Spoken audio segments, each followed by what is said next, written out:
पीएमएलएन की जो खवातीन है उनकी तरफ से भी प्रपोजल आए हैं शादी के आपको? आए, बिल्कुल आए। अच्छा, पीएमएलएन की खवातीन पॉलिटिशियंस के आपको मैसेज आए कि हमसे शादी करें? ये भारत कोई बड़ा बड़ा नाम है जिन्होंने आपको प्रपोज की है शादी के लिए, पीएमएलएन की जिस खातून की आप बात कर रहे हैं? तो आपने इनकार किया या वेट करने का कहा? आपका जवाब क्या कि नाम क्या है इनका? व्यूअर्स, इस वक्त लाइव कॉल नईम हैदर पंजोता साहब मिला रहे हैं और ये स्पीकर भी हम ऑन कीजिएगा ताकि जब बेल जाएगी ताकि उनकी आवाज़ हम सुन पाएँ। देखते हैं कि कॉल पिक करते हैं या नहीं। इस वक्त बेल जा रही है, स्पीकर ऑन कीजिएगा, वॉइस थोड़ी ज़्यादा कीजिएगा, बेल जा रही है। अस्सलाम वालेकुम जी, मैं हूं जहांगीर खान। पूरी दुनिया में मुकीम मुसलमानों को ईद उल अज़हा की खुशियां बहुत बहुत मुबारक हो। उम्मीद करते हैं कि हमारे देखने वाले अपनी ईद अपनों के साथ, अपनी फैमिली के साथ खुश व खुरम अंदाज में गुजार रहे होंगे। और आज हमारे साथ मौजूद हैं the one and only Naeem Haider Panjota, Imran Khan के वकील और पाकिस्तान तहरीक इंसाफ के रहनुमा। नईम हैदर पंजोता साहब, सबसे पहले तो बहुत बहुत ईद मुबारक हो। बताइएगा, कुर्बानी हो गई है, किस चीज़ की कुर्बानी की है? बकरा, दुम्बा, वेड़ा, क्या ज़बा किया इस दफ़ा बताइएगा। बहुत शुक्रिया, बड़ी नवाजिश आपने मौका दिया। हमेशा की तरह जो है हमारी कुर्बानी जो है वो ज़्यादातर हम बकरा देते हैं और साथ बड़ी कुर्बानी भी देते हैं। लेकिन उस सारी सूरत हाल से पहले मैं ये आपको कहना चाहूँगा कि मेरी तरफ से आपको और जितने सामीन हैं और देखने वाले हैं उन तमाम लोगों को और इमरान खान साहब को और उनकी एहलिया को और जितने इस वक्त असीरान हैं सबको मेरी तरफ से, ओवरसीज़ पाकिस्तानियों को सबको बहुत बहुत ईद मुबारक। कलेजी वलेजी खा लिया आपने? जी बिल्कुल, कलेजी खाई है। कलेजी तो मेरा शौक़ है। अच्छा। खाई है कलेजी के साथ, बाकी भी थोड़ा ही खाया है। लेकिन गोश्त थोड़ा बहुत खाया है। बड़ा गोश्त पसंद है छोटा? छोटा, बड़ा बड़ा जो है ना इतना पसंद नहीं है। बकरे का, दुम्बे का? बकरा। अभी दुम्बा पठानों में इतना रहते हैं, लोग तो कहते हैं कि ये है ही पठान की। अच्छा। तो दुम्बा जो है ना वो ज़्यादातर केपी में जाए। चांपे वगैरह खा लिए हैं? चांपे नहीं, चांपों के अलावा मैं। अच्छा, ईदी वगैरह कितनी दी है बच्चों को? ईदी जैसे बच्चे मिलते हैं, जितने बच्चे होते हैं, मतलब मेरी सिस्टर्स हैं, छोटी हैं या भांजे वगैरह हैं, तो सबको ईदी दी जाती है, सबको ईद देता हूँ। और अच्छा। बस जो दे दूँगा ठीक है। नहीं तो कितने, 100, 200, 500, 1000 कितने देते हैं? कोई रखा हुआ लिमिट? कर देते हैं बच्चे जितने भी हैं। अब 100 से तो मिलते ही कुछ नहीं है। 500 दें तो उससे 1 लीटर पेट्रोल नहीं आता। तो कम से कम जो है 1000 रुपया जो है एक बच्चे को ईद जो है वो बनती है। किसी को 2 दे दी, किसी को 5 दे दी। और ये कपड़े, वेस्ट कोट और कपड़े वगैरह ये रेडीमेड लिए हैं या फिर ये बनवाए हैं आपने? नहीं, मैं सिलवाता हूँ। और ज़्यादातर मेरे जो कपड़े सिलाई होते हैं मैं लाहौर से सिलाई कराता हूँ।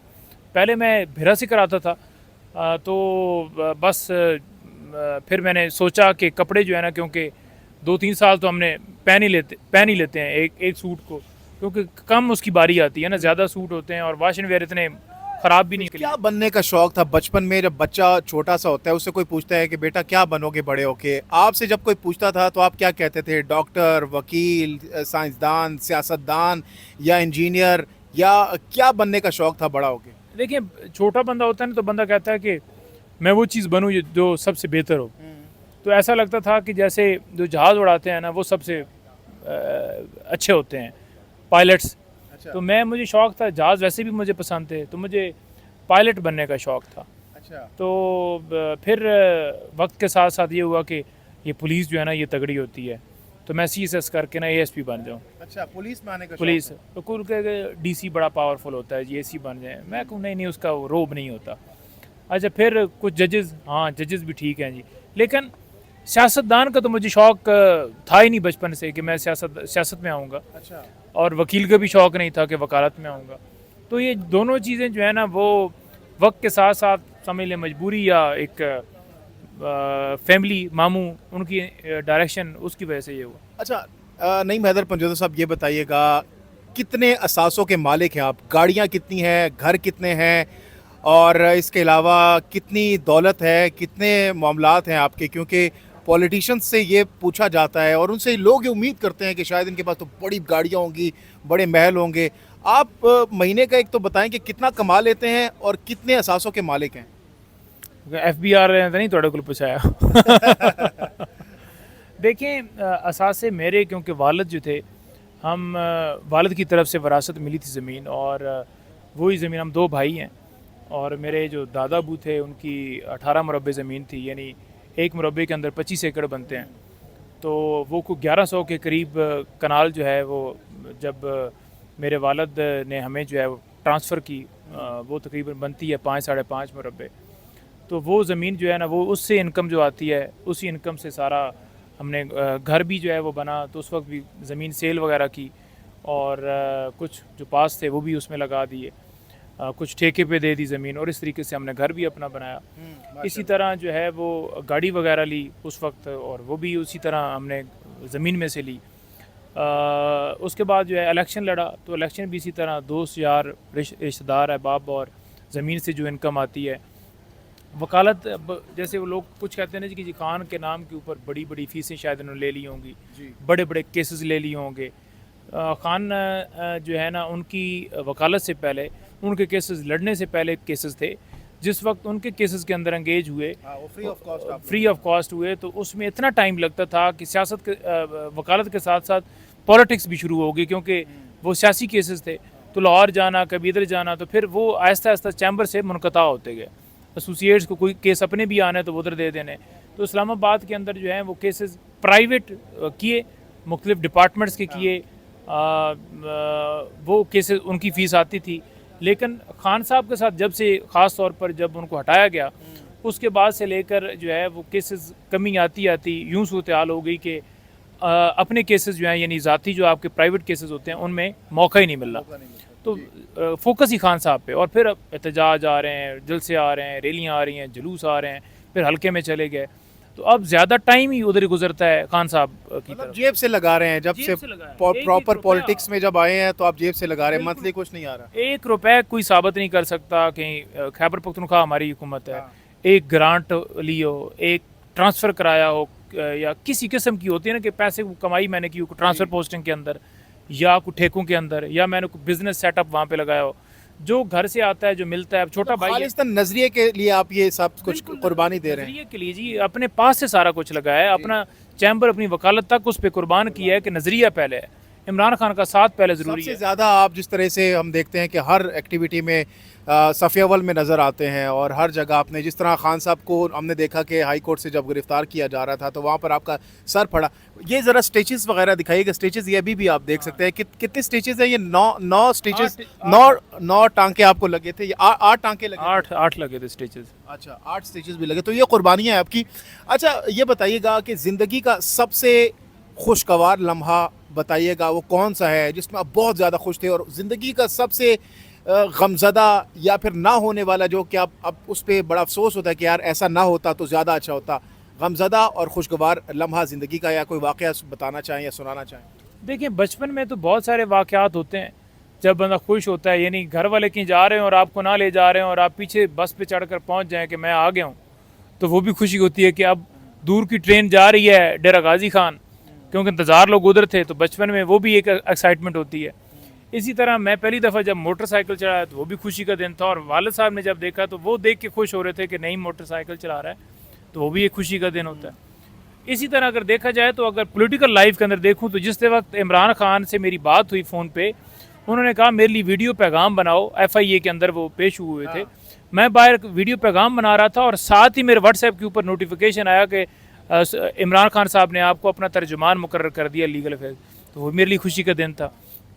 फिर जिस टाइम खान साहब से मुलाकात हुई अगवा के बाद, ठीक है, तो वो भी खुशी का दिन था, और जब वो रिहाई हुई वो भी खुशी का दिन था, और पहली दफ़ा जब लाहौर गए वो भी खुशी का दिन था। तो ऐसे बहुत सारे मौके आए जहाँ पर। खान साहब के साथ ईद गुजारी आपने? नहीं, ईद नहीं गुजारी खान साहब के साथ। अच्छा, ईद नहीं गुजारी।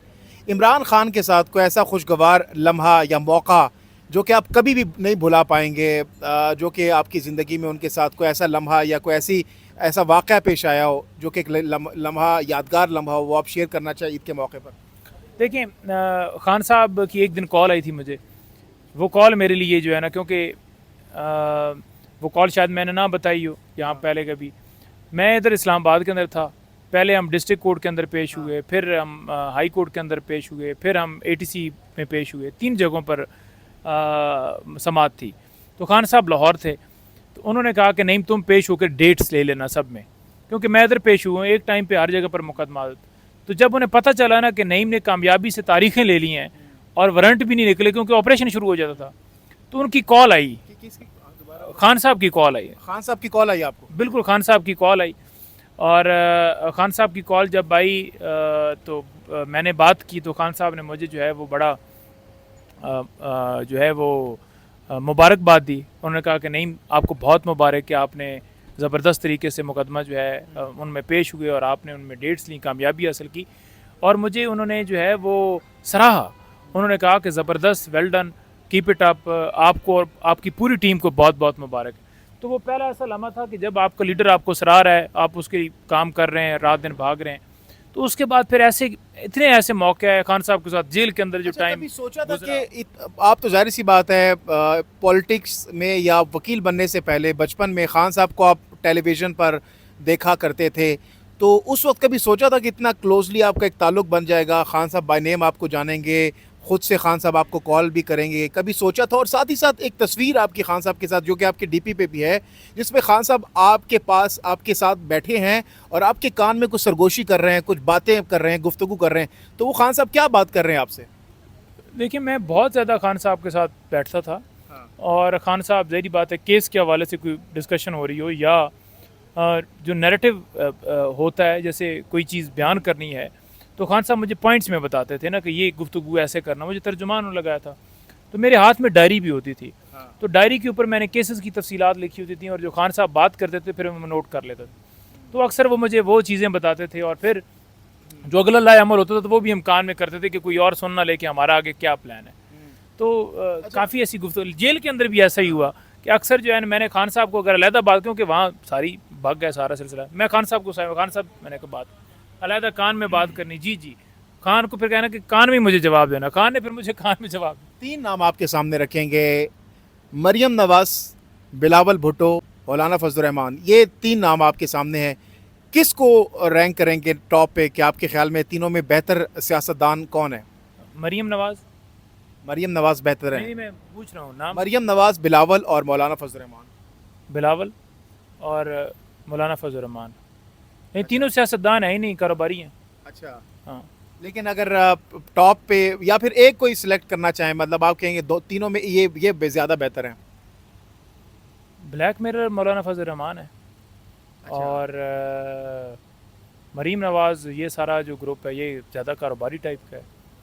और बेहतर कौन है तीनों में? ब्लैक नहीं, देखें, आप चोरों में आप ग्रेड कर सकते हैं कि बड़ा चोर कौन है, ये छोटा कौन है। अब चोरों को आप बेहतर कैसे कह सकते हैं? इमरान खान के अलावा कौन सा आपको सियासतदान ज़्यादा पसंद है? अगर इमरान खान तो जाहिर सी बात है आपके लीडर हैं, इसके अलावा पाकिस्तानी पॉलिटिशियंस में कौन से आपको पसंद है? जो सब मौजूद हैं। हाँ, मौजूदा पॉलिटिशियंस में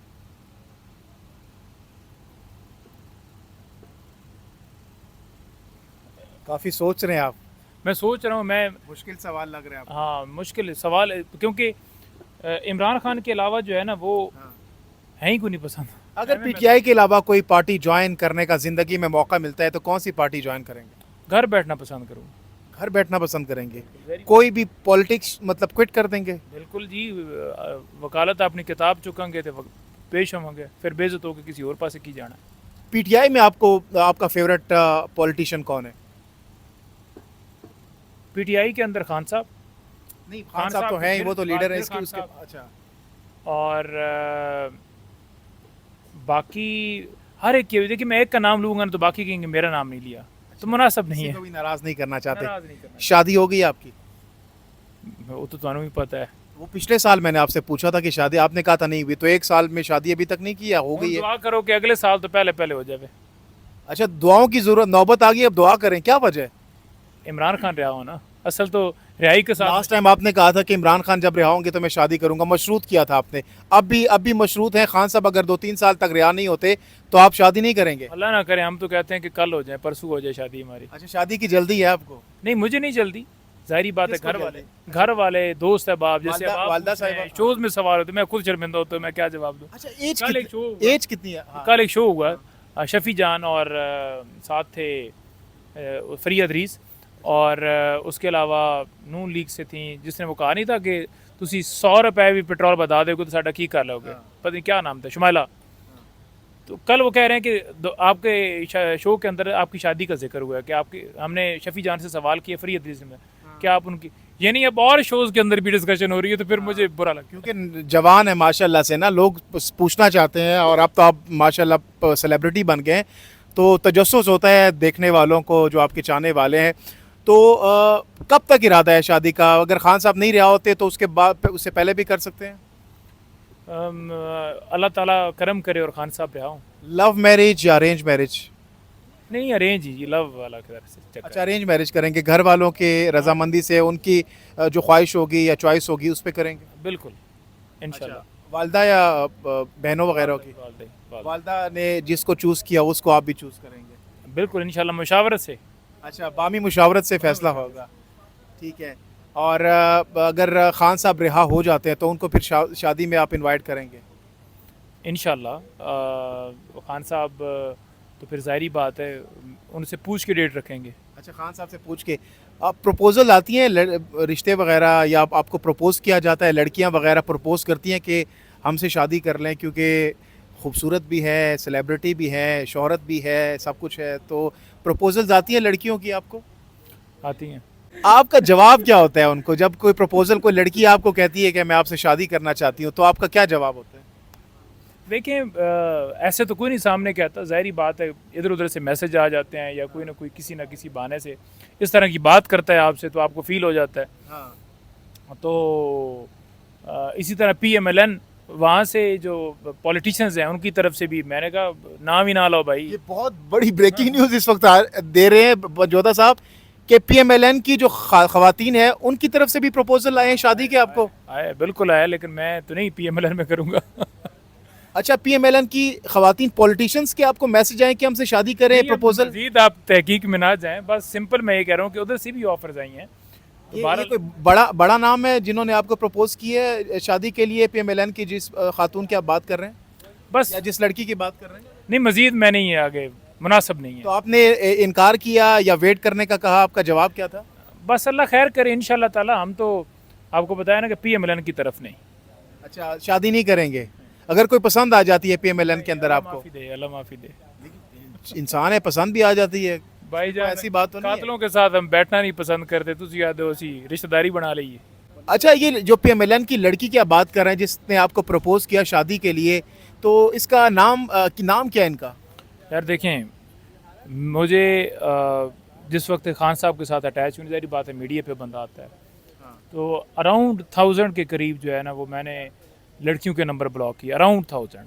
अच्छा। ठीक है, इतने नंबर, 9 नंबर से कॉल्स आती हैं, मैसेजेस आते हैं, मैं ब्लॉक कर देता हूँ। क्या कहती हैं कॉल पे, प्रपोज करती हैं आपको? नहीं देखिए, फ्रेंडशिप के नहीं लिए? मैं आगे बढ़ाती नहीं ना, जब मुझे पता चल जाएगा कि लड़की है, मैं बंद कर देता हूँ, सिंपल। तो बड़ा मुश्किल होता है यहाँ दामन बचा के चलना। और ये भी होगा कि ज़ाहिरी बात है, जिस तरह ये वीडियो बनाने वाले किस्से मशहूर हैं, कोई वैसे बंदा कह दीजिए आप कौन है, तो अगला बंदा स्क्रीनशॉट ले कि हमें मैसेज किया खुद हो, तो इसलिए मैं उस चीज़ में पढ़ते नहीं। अच्छा, अभी आपने कॉल मिलानी है और कॉल आपने, फ़ोन कॉल आपने डायल करनी है लाइव प्रोग्राम के दरमियान, और इसमें आपने किसी अपने दोस्त को आजमाना है, चेक करना है कि आपका दोस्त कितना आपके साथ क्लोज़ है, या कितने आपके लिए कुर्बानी दे सकता है, या आपके लिए क्या कर सकता है। मोबाइल निकालें ज़रा। मोबाइल निकाल कर आपने अपने किसी दोस्त को बताना है, कहना है कि मैं इस वक्त इमरजेंसी में हूँ, मुझे 50 लाख रुपए की ज़रूरत है। और अब आपके दोस्त का इम्तहान हम लेंगे लाइव प्रोग्राम में, और पूछते हैं, किसी भी दोस्त को मिला लें जिस पर आपका मान है। 50 लाख आपने मांगने हैं। यार अभी टाइम काफ़ी हो गया। या किसी लड़की को कॉल मिला लें, या किसी लड़के को मिला दें और उनको कहें मुझे 50 लाख रुपए चाहिए। तो व्यूअर्स, इस वक्त लाइव कॉल नईम हैदर पंजोदा साहब मिला रहे हैं, और ये स्पीकर भी हम ऑन कीजिएगा ताकि जब बेल जाएगी ताकि उनकी आवाज़ हम सुन पाएँ। तो ये किसी पॉलिटिशियन को मिला रहे हैं आप? हाँ जी, मेरे साथ होते हैं बसरा साहब। अच्छा, शौकत बसरा साहब। चलें, ये अब देखते हैं कि कॉल आपकी पिक करते हैं या नहीं।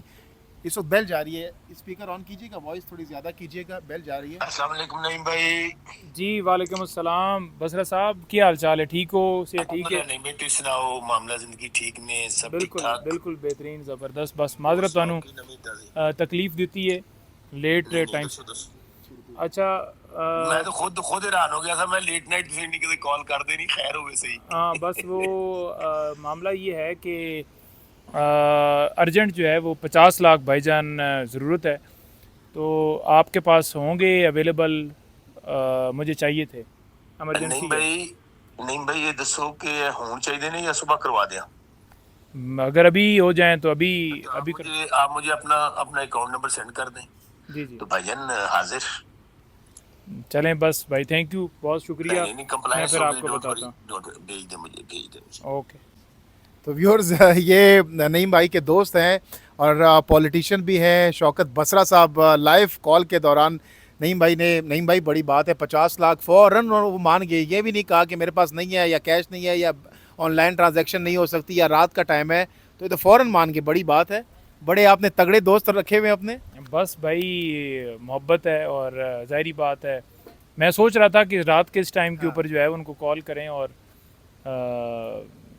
बस मेहरबानी उनकी, जो इस काबिल समझते हैं कि भरोसा है। बहुत बहुत शुक्रिया। तो जनाब नईम हैदर पंजोता हमारे साथ मौजूद थे, गुफ्तगू कर रहे थे। आखिर में ये पैगाम देना चाहेंगे कि इस ईद के पुरमसरत मौके के ऊपर आपने अपने इर्द गिर्द जो सफ़ेद पोस्ट लोग हैं, जो अजीज़ व अकारिब हैं, जो गरीब हैं, जो अफोर्ड नहीं कर सकते, उनका ख्याल आपने लाजमी रखना है, उन तक गोश्त लाजमी पहुंचाना है, अपने फ्रिज नहीं भरने, क्योंकि आमतौर पर हम देखते हैं कि क़ुरबानी के मौके पर लोग अपने फ्रिज भर जाते हैं, गरीबों का उस तरीके से ख्याल नहीं रखा जाता। तो फर्स्ट आपकी प्रायोरिटी गरीब होने चाहिए, इर्द गिर्द सफ़ेद पोश होने चाहिए, उन तक गोश्त पहुँचाइए, उनकी मदद करें और ईद की खुशियों में उनको भी अपने साथ शामिल कीजिए।